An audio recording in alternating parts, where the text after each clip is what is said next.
자, 오늘은 크리스가 지난주에 했던 코스트코 마무리를 해달라고 그래서 코스트코 내가 다운로드 받아서 10K 연간 보고서 다운로드 받아서 주요한 부분을 하고 평가를 해볼 거야. 얼마인지. 여기 보면은 맨 앞 페이지가 이거고 여기 이게 지금 안 보이는데 네. 이거는 코스트코 영문을 보면 돼. 가끔 이게 번역이 이상하거나 아니 이것처럼 겹쳐가지고 안 보이는 경우는 영문으로 보면 되는데 영문 보자고. 아까 겹쳐서 안 보이는 게 뭐가 있나 보면 여기 보면 뭐라고 돼 있어. 발행 주식수가 441만 주라고 나오지. 네. 그러니까 441만 주 그거를 여기 정리를 했어. 441만 주 유통 중. 네. 이거 나중에 다 필요한 거야. 그다음 쭉 읽어보면 얘네가 뭘 해서 돈을 버는지가 중요하겠지. 네. 그래서 보니까 얘네는 물건을 팔아서 돈을 버는 거고 주로 미국하고 캐나다에서 많이 있는데 그 매출 비율이 이제 나와. 여기 보면은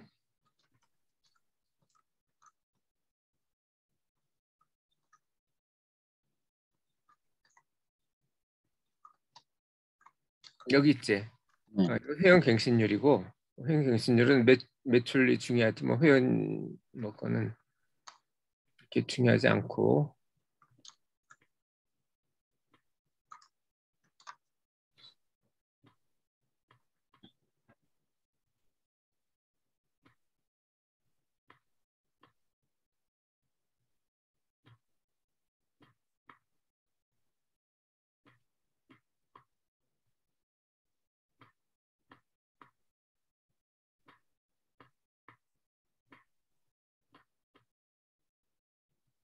여기 보면은 해외 사업이 매출이 30%가 안 되지.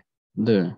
영업이익은 더 많고 그걸 다시 말하면 미국이 절대적인 비중이라는 거지. 네. 70% 이상이라는 거니까 미국이 중요하다. 다시 말하면 해외로 나가면 네. 늘어날 가능성이 있지. 미국은 더 늘어날 가능성이 없다는 것도 볼 수 있고. 네.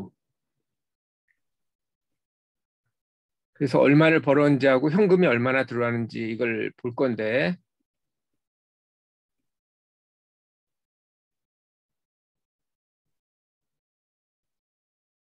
여기 보면 자사주를 매입했지. 자사주 매입한 거는 좋아. 왜 좋아? 자사주 매입하는 게. 자기는 나중에 세력 다툼할 때 하는 거 아니에요? 일단 인수는 안 당하잖아요. 강제로. 그건 두 번째 문제고 주식 수가 줄면 네. 주당 이익이 늘겠니 줄겠니? 늘죠. 그럼 주가가 오르겠니 떨어지겠니? 떨어지죠. 주식 수가 줄는데 왜 주가가 떨어져? 올라요. 주식 수가 줄면 주당 이익은 같은 이익이 지속된다 그러면은 당연히 주당 이익은 늘 거고 네. 주당 이익이 늘면은 주가는 오르는 게 맞지. 그래서 자사주를 사면은 좋은 건데 얘네는 자사주를 사기는 샀어. 네. 여보 산 게 아니라 소각시켰다고 돼 있던데? 사서 소각을 일부 했어. 자, 이거는 5년 동안 에스펜 주가 지수하고 비슷하게 성장했다는 거고 소매 지수보다는 더 늘었다는 걸 보여주는 거고. 네.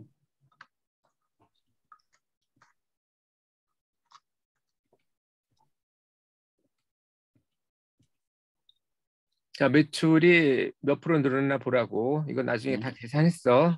네. 19년에 비해서 20년 는 거, 21년 는 거 한 13% 정도 돼, 평균. 네. 나중에 보여줄게. 그리고 이익은 이만큼이고 1920 100만 불. 20억. 그리고 이익이 나오겠지. 그러니까 지금 이익률이 10% 정도야. 이번 네. 매출 이익률이 10%지 별 차이가 없어.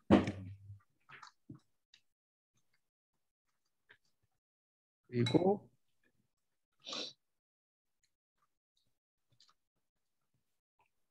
여기 보면 영업 활동에 대한 순현금이 89억 불이야.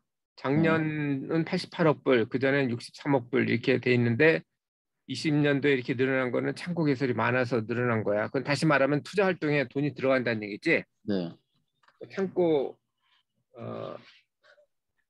개설하는데 돈이 들고 이걸 빼줘야 되니까 대충 어, 자유 현금 흐름은 영업 활동에서 투자 활동을 빼줘야 되니까 네. 90억에서 35억을 빼면은 얼마야? 55억 정도가 되나?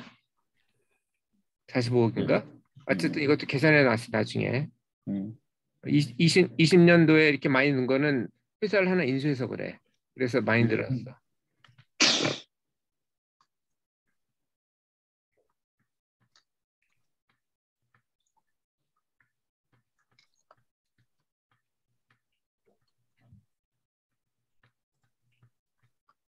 자, 이 정도고 이걸 정리를 하면 아까 441 100만 주 유통이라는 거 보여줬고 미국과 캐나다가 지금 대부분을 차지하고 있고 자사주 일부 샀고 그리고 매출은 9%, 18% 평균 13% 정도가 늘어났고 영업현금 흐름은 잉여연금 흐름이 54억이고 퍼는 이건 그냥 야후 파이낸스나 이런 데 그냥 치면 나와. 퍼는 46이고 높지? 총자본이 180억인데 50억이니까 자본이익률은 27%. 이것도 뭐 높은 편이고 주당 이익 성장률은 13%밖에 안 돼. 근데 주가가 571불이야. 이게 적당한지 아닌지 보자고. 571불? 자, 그거를 정리를 해봤어. 자, 현금 흐름 54억이고 그러면 이거를 기준하면은 시총이 540억 정도가 돼. 그리고 회수 기간으로 따지면 이거는 상장 기업이니까 16년 따져가지고 864억이 되고 그리고 순이익이 아까 50억이었는데 이익 성장률이 13%였으니까 그리고 예상포가 46이니까 그거를 10년 후에 해가지고 15%로 평가를 하면은 169억이 되지. 그래서 그 현가는 반으로 할인해가지고 45억 정도가 돼. 그러면은 주가는 109억 정도가 적당한 거로 보여. 네. 아까 얼마였지? 주가가? 500. 그러면 사야 돼? 아니면 그냥 좋은 회사니까 적어놓고 기다려야 돼? 100불 이하로. 절대 사면 안 되지. 지금 10인데 50이면 5배 이상 비싼데. 그래서 코스코는 좋은 회사인 건 맞아. 하지만 5배씩 주고 살 이유는 없는 것 같아. 근데 요즘 코스코 배달까지 하던데. 그래서 영업이익이 많이 는 거야. 전자상거래 때문에.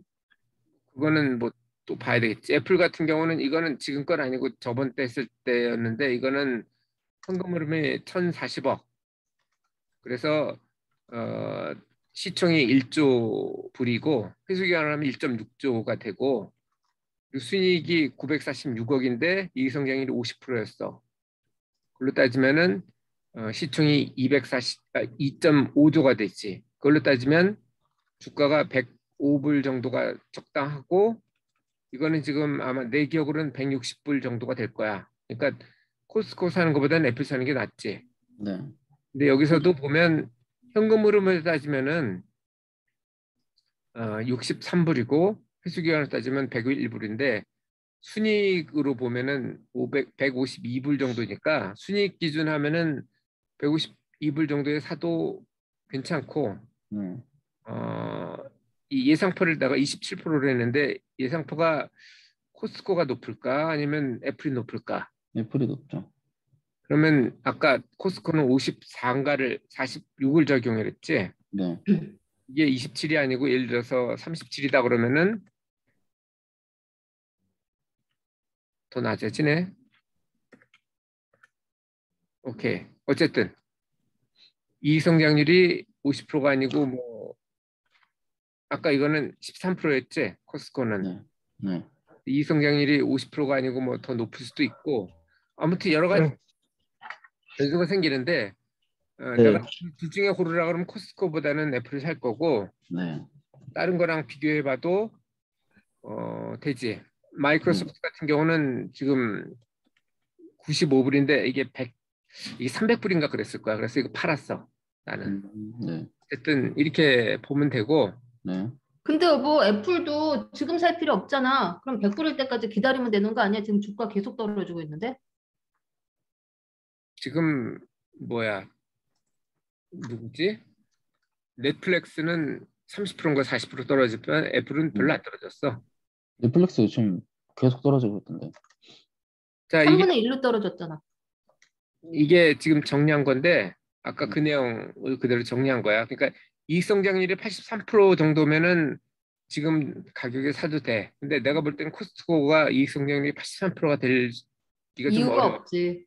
지금 13% 수준인데 지금 거의 뭐 5배 이상 높아야 되는데 그렇게 높아지려면 해외 진출을 하는 방법밖에 없는데 해외 진출하는 것도 쉽지가 않아. 한국에 지금 코스트코가 한 개인가 두 개 있는데 한국에서 이마트하고 싸워서 이길 가능성이 있을지 없을지 난 잘 모르겠어. 없죠. 저 이마트 마트 수도 차이 나고. 우리나라에서는 외국 이런 데가 들어와서 못 베기고 다 나가. 그리고 당장 여기도 요즘 코스코 사람들 배달하니까 그냥 꼭 필요한 것만 코스코에서 사고 나머지 그냥 마트 큰 데에서 사죠. 어쨌든 코스트코의 문제는 너무 벌크가 크다는 거야.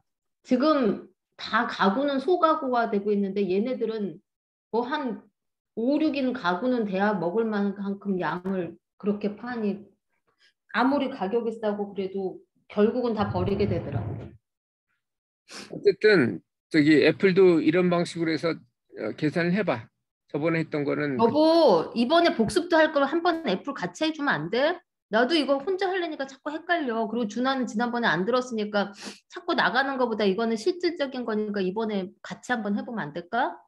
일단 준하가 먼저 하고 그거 가지고 리뷰를 같이 할 거니까 그렇게 알고 있고 자 4월 19일 기준에서 미국 기준 자산 분배를 해봤어. 해봤더니 어, 아까 2년 국채가 8%, 10년 국채가 10%, 부동산이 38%, 주식이 44%가 나왔는데 이거 계산한 방법은 알지? 알아 몰라? 크리스 이거 지난번에 계속 거의 한 달 했던 거 아니야? 설명해봐. 어떻게 이거 어떻게 계산해? 이거 맨 처음에 그 국채 10, 뭐 2년 국채, 10년 국채, 부동산 주식 이거를 이거 설명하기는 어려워 하지만 어쨌든 옛날 거 한번 보면 할 수 있어. 제이팍 네. 이거 어떻게 계산하는지 알아 몰라? 기억 안 나요. 자 여기 보면은 국채는 연준 요 밑에 보면 연준 보이지? 네.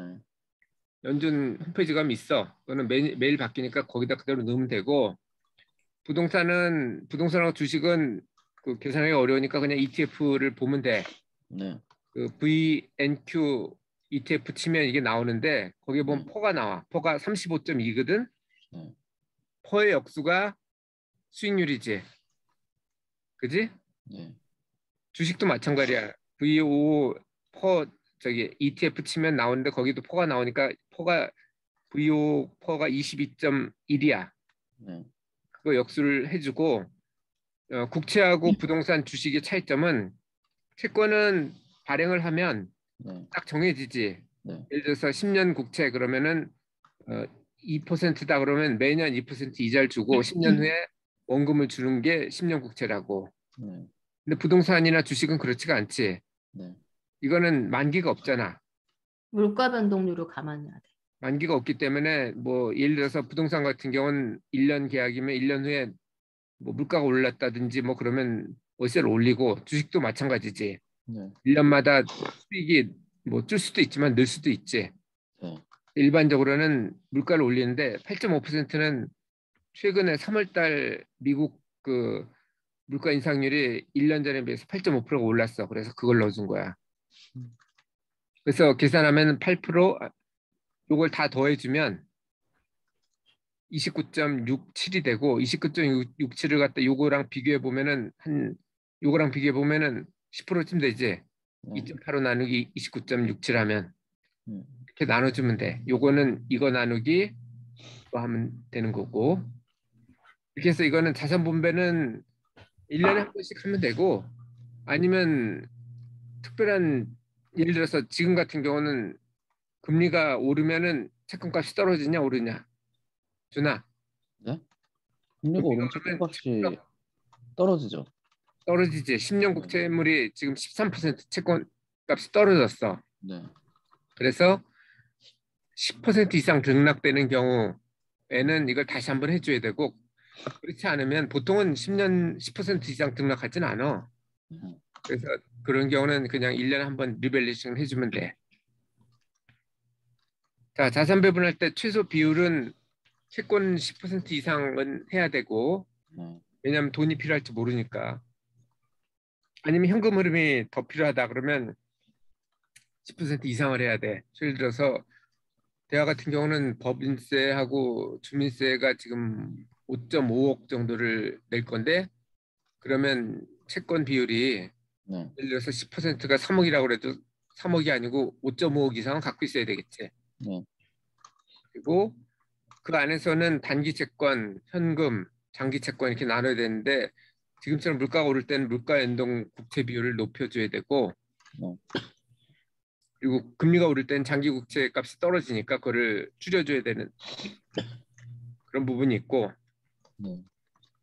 주식 같은 경우는 아까 그 배분 비율에서 절반 정도는 아까 얘기한 애플이 ROE가 몇 퍼센트인지 알아? 아니요? 아까 거기서 봤잖아, 표에서. 기억이 안 나니까 그러지. 표를 한번 다시 보여주면 되지. 작년하고 재작년이 145%였어. 네. 그러면 자본이 100억이면 이익이 145억이나 한다는 거지. 네. 어쨌든 그런 장기 보유할 거는 가지고 있어야 되고 네. 나머지에 대해서는 예를 들어서 장당의 금리가 역전되면 정리를 해야 돼. 네.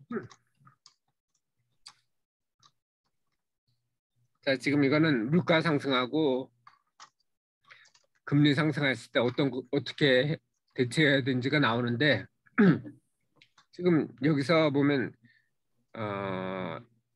경기가 지금 오르고 있냐 떨어지고 있냐. 경기?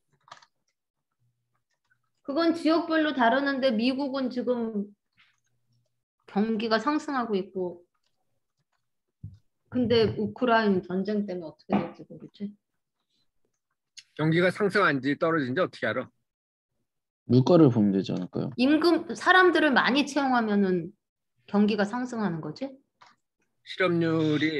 완전 실업률이 4%인데 실업률이 4% 이하가 되면은 경기가 좋은 거고 그 이상이면은 뭐 예를 들어서 IMF가 아니지. 재작년 3월 같은 경우 실업률이 20%까지 올랐으니까 그런 경우는 네. 나쁜 거고 방향이 중요해. 실업률이 떨어지고 있는지 오르고 있는지. 지금은 떨어지고 있는 상태이기 때문에 경기가 상승하고 있고 물가도 아까 8.5%면 상당히 높지. 네. 캐나다 은행의 물가 상승 목표율이 몇 퍼센트인지 알아? 모르겠어요. 크리스는 아냐? 지난번에 그건 얘기 안 해줬지만 당신이 캐나다 주가는 안 떨어졌다 그랬어. 주로 원자재를 위주로 한 게 많기 때문에. 지금 물가 얘기하는데 왜 또 원자재 얘기를 하고 있어? 이거랑 원자재가 딱 보이잖아. 물가 상승 목표율이 몇 퍼센트냐고 그랬더니 물가 상승했냐고 물은 거 아니잖아. 물가 당연히 여보, 물가 상승 목표율이라는 게 뭔데? 어느 나라나 중앙은행의 존재 이유는 두 가지야. 첫 번째는 물가 상승을 적정하게 해서 구매력을 유지시켜 주는 게 은행의 목표지, 중앙은행. 그리고 두 번째는 경기를 갖다가 침체에 빠지거나 아니면 과열하지 않도록 금리를 조정하는 게 두 번째 목표라고. 그래서 모든 나라는 물가 상승 목표율이라는 게 있어. 그게 내가 알고 있기로는 한국, 미국, 캐나다 다 2% 내외야. 그게 적정 물가 상승률이라는 거야? 아니면은 목표율이라는 거는 높은 게 좋다는 거야? 낮은 게 좋다는 거야? 아니면 그냥 적정하게 유지하는 게 좋다는 거야? 인플레이션이 더 좋냐, 디플레이션이 더 좋냐? 두 개 다 나쁘지? 아, 둘 다 나쁜데 뭐가 더 좋으냐고 둘 중에 하나를 고르라 그러면. 하나 고르라 그러면 인플레가 낫지. 디플이 났잖아요. 웨이팍은 디플레이션이 더 좋은 것 같아? 네. 아니 어차피 둘 중에 하나 무조건 골라야 되는데 인플레이션은 결국 돈이 가치가 없어지는 거잖아요. 그래도 구매력이 많아지잖아. 일본 같은 경우에 잃어버린 20년이라는 얘기를 들어본 적 있어? 네. 그게 왜 발생했어? 인플레이션 때문에 발생했어? 디플레이션 때문에 발생했어? 디플레이션이지. 사람들이 안 쓰잖아. 돈을. 저축만 하고. 둘 중에 덜 나쁜 거는 인플레이션이야. 그래서 2% 플러스 되는 게 중앙정부의 목표야. 디플레이션이 되면 안 돼. 디플레이션이 되면 사람들이 내일 사면은 물가가 더 떨어질 거니까 안 산다고. 인플레이션이 되면 오를 거니까 미리 사고. 그러니까 인플레이션이 되면 경기가 좋아지는 효과가 있는데 디플레이션이 되면 경기가 더 나빠진다고. 그래서 보통 목표율은 적정 수준의 인플레이션이야. 인플레이션도 뭐 짐바브웨처럼 뭐 몇억 %씩 오르면 그러면 안 되지. 그거는 돈을 사용할 수가 없지. 그래서 내가 알기로는 2%야. 근데 지금 2%에 뭐 3%도 아니고 1%나 3%도 아니고 지금 4배 정도 8%나 올랐기 때문에 물가 상승에도 좀 억제가 될 건데 어쨌든 요거는 지금 원자재하고 주식을 갖고 있어야 될 때야. 네. 지금은. 근데 금리를 올리다 보면 경기가 이제 떨어지겠지. 이쪽으로 가겠지. 네. 왜 일로 간다고 생각해? 일로 안 가고. 대박. 네? 왜 이쪽으로 갈 것 같아? 밑으로 안 가고 왜 왼쪽으로 갈까? 경기가 둔화된다며. 왜 그럴 것 같아?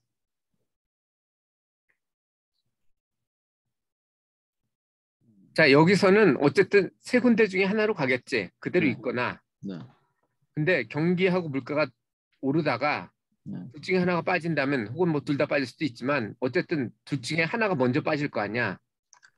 물가가 먼저 떨어질 것 같아? 경기가 먼저 떨어질 것 같아? 경기가 먼저 떨어지지 않을까요? 왜?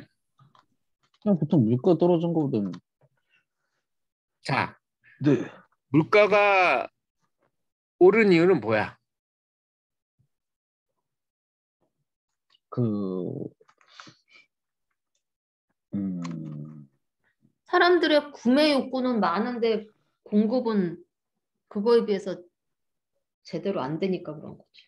물가가 오르는 건 세 가지 이유가 있어. 돈이 넘쳐 흐르는 통화량이 늘었을 때 물가가 오르겠지. 네. 그리고 사람들이 살려고 할 때, 소비가 늘 때도 물가가 오르지. 그지? 그래 안 그래? 그렇지. 근데 소비가 오른다는 거는 경기가 오를 때, 경기가 좋을 때 소비를 늘리지. 사람들이 경기 나빠지는 데 소비를 늘리진 않지. 그죠. 잠시 화장실 좀 갔다 올게요.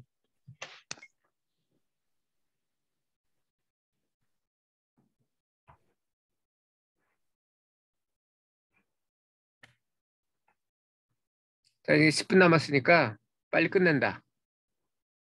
그래서 자산 분배 변동 요인을 보면 어, 금리가 제일 중요하다고 얘기를 했고 하락할 때는 장기 채권을 사야지. 반대로 또 금리가 오를 때는 장기 채권을 줄여야 되고 그리고 금리가 결정되는 방법은 물가에다가 경기 플러스 위험인데 위험은 뺐고 물가하고 경기만 본다면 물가가 오르면 금리도 올라야 되고 경기가 좋아지면 역시 금리도 좋아져야 돼. 자, 그래서 이 금리를 변동을 알려면 뭘 봐야 돼? 대입하고 왔어? 크리스, 어? 금리 변동을 알려면 뭘 봐야 돼? 금리 변동을 알려면 뭘 본다는 게 뭔 소리야? 그거 한국은행 무슨 미국에 그런 데 가가지고 금리가 얼마나 중앙은행에서 금리를 얼마로 하나 이런 거 보면 되는 거 아니야? 자, 금리는 신문에 나와. 기준금리 올렸다 내렸다. 굳이 뭐 그런 중앙은행까지 안 가도 돼. 다만 10년 국채금리 같은 경우는 가볼 필요는 있겠지. 네. 대박. 네? 물가가 오른 이유가 뭐야? 그 통화량을 많이 찍어서 아니면은 사람들이 많이 사서요. 그게 다야? 하나는 모르겠는데요. 지금 물가가 오른 이유는 네. 통화량 증가도 있어. 많이 네. 받잖아. 네. 이거는 중앙은행에서 뺄 수가 있어. 통화량을 회수를 하면 돼. 채권을 갖다가 팔면 돼. 얘기하면 소비 증가도 금리 올려가지고 경기를 나쁘게 하면 금리 네. 올라가면은 어느 수준 되면은 투자를 안 한다고. 네. 이것도 할 수가 있는데 원가 상승은 이건 어쩔 수가 네. 없어. 예를 들어서 지금 전쟁 났지. 네. 전쟁 나가지고 우크라이나에서 밀을 수출해야 되는데 밀 수출을 못해. 네. 예배를 못하니까. 그리고 러시아는 지금 금수를 시켰어. 네. 그래서 지금 석유값하고 저기 식료품값이 오른다고. 이거는 미국 정부가 아무리 하고 싶어도 할 수가 없지. 네. 그래서 내가 물가는 계속 오를 거로 같다는 거지. 경기는 떨어질 수 있지만 네. 물가보다는 먼저 떨어질 거란 거지. 음. 자, 이거 물가 변동을 어떻게 알아내야 돼? 그냥 신문 보면 되잖아. 신문 봐도 되고 일단 네. 소비자 물가지수 CPX가 중요해. CPI. 네. 그리고 CPI가 예를 들어서 떨어졌다. 네. 혹은 올랐다. 이거를 예측하려면 뭘 봐야 돼?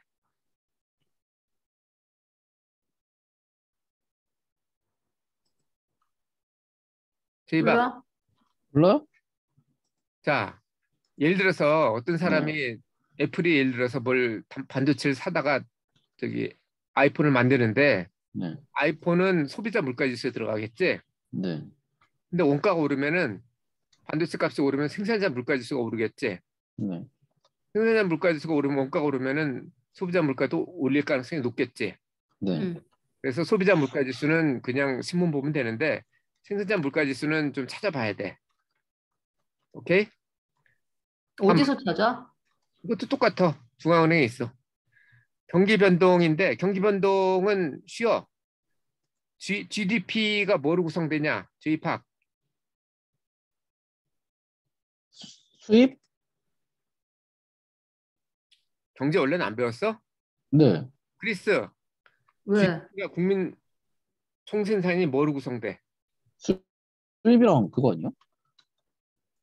국민 수입이랑 일하는 사람 일할 수 있는 성인 뭐랬어? 자, 어느 나라의 그 국민 총생산이 늘려면은 네. 제일 중요한 거는 소비가 늘어야 돼. 음. 사람들이 많이 사면은 많이 팔겠지. 많이 팔면은 그게 국민 총생산이 늘어. 그리고 투자가 늘어야 돼. 사람들이 많이 사가지고 공장 가동이 100%가 됐다 그러면 공장을 더 짓겠지. 네. 그것도 국민 총생산에 들어가고 마지막으로 하나는 정부에서 돈을 많이 써도 돼. 네. 돈을 막 푸는 거지. 막 쓸데없이 보도블록 깨고 그것도 국민 총생산에 늘어. 요 세 가지가 일반적이고 순수출이 느는 경우도 국민 총생산이 늘지. 한국 같은 경우. 미국은 이게 반대일 거고. 자, 이게 늘면은 주가가 오를까 떨어질까? 늘겠지 당연히 투자가 늘릴 것 같은데? 있는데. 수출도 그러니까 늘고. 경기가 상승할 때는 네. 주식이나 원자재를 많이 사야 되고 물가가 오를 때는 주식하고 이익이 느니까 원자재, 물가 연동체를 사야 되고 금리가 상승할 때는 채권을 팔아야 돼. 장기 채권을. 네. 이 세 가지를 기억하고 있고 마지막으로 금리 역전되면 주식 비중을 단계적으로 줄여야 되는데 보통 6개월에서 22개월 내에 주식이 폭락하는 경우가 있어. 지금 아까 장단기 금리가 다시 정상화되긴 했는데 조심해야 돼. 저번에 한번 역전됐기 때문에 네. 9월 이후에 폭락할 가능성이 있어. 근데 오빠 벌써 지금 주가 엄청 떨어졌잖아. 그거는 성장도가 떨어졌지. 자, 그럼 당신은 상관없어? 상관이 있긴 하지. 뭐 나는 지금 한 좀 오른 것 같던데 오히려 나는 저기 성장주를 안 사잖아. 그렇지. 당신은 성장주를 안 사지. 그 어쨌든 이 지금 이 물가하고 경기 상승이 오르고 있을 때 사전 분배를 어떻게 하나 보면 자 10년 국채는 떨어지니까 비중 축소를 해야 돼. 그지? 네. 주식은 비중 확대를 해야 될 상황이고 지금은 그리고 아까 얘기한 것처럼 경기 상승은 멈추고 물가만 상승했을 때 그런 경우는 국채를 물가 연동채로 바꿔야 되겠지. 물가 오르니까 물가 연동채 리턴이 더 좋아질 거라고. 네. 그리고 경기가 하락하겠죠 언젠가는. 네. 그런 경우는 이제 국채의 비중을 확대해 줘야 돼. 대신 주식 비중을 줄여줘야 되겠지.